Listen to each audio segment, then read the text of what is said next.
جان اور مال یہ دونوں چیزوں کے ساتھ اللہ کی راہ میں نکلنا یہ بہت ہی مشکل کام ہے، بہت ہی مشکل کام ہے۔ میں تو پکی بات ہے یہ کافی عرصے سے تو اقدامی جہاد والا کوئی مسلمانوں میں سلسلہ ہی نہیں ہے، صدیاں گزر گئی ہوں گی، تو ظاہری بات ہے مشکل کام ہے، تبھی تو نہیں ہوتا۔ جیسے آج بہت سارے لوگوں کے لیے نماز بھی صحیح مشکل کام ہے، تو نماز نہیں اس طرح سے پڑھ پاتے، تو اس طرح اللہ تعالیٰ کے احکامات ہیں ان کے اوپر عمل کرنا ایک مشکل کام ہے۔ چنانچہ یہ ضرور بتایا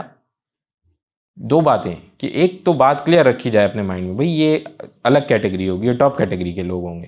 یہ ٹاپ کیٹیگری کے لوگ ہیں۔ دوسری بات یہ بتائی گئی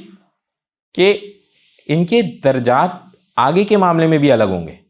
یعنی جب یہاں سے جنت والا سلسلہ شروع ہوگا تو اس وقت بھی ان کے درجات الگ ہوں گے۔ ایک حدیث میں آتا ہے نبی کریم صلی اللہ علیہ وسلم غزوہ تبوک پر تھے تو آپ صلی اللہ علیہ وسلم نے فرمایا کہ کچھ لوگ مدینہ میں ہمارے پیچھے رہ گئے، لیکن ہم کسی بھی گھاٹی یا وادی میں جہاد کے لیے چلیں وہ ثواب میں ہمارے ساتھ ہیں، کہ وہ صرف عذر کی وجہ سے ہمارے ساتھ نہیں آ سکے۔ اب کوئی بندہ ایسا ہوگا جس کے دل میں پوری خواہش ہوگی کہ جہاد کرے، لیکن اس کا کوئی عذر ہوگا قابل قبول، اس صورت میں اس بندے کو برابر ثواب ملے، لیکن اس کے لیے ضرورت ہے کہ اس کی نیت، اس کا دل ویسے ہو،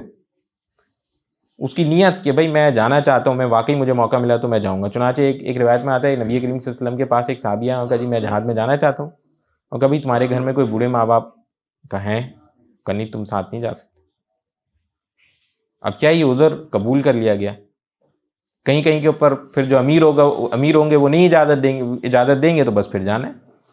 لیکن اپنے آپ کو اس کے لیے دماغی طور پہ تیار رکھنا اور اس چیز کی اہمیت کو سمجھنا یہ ضروری ہے۔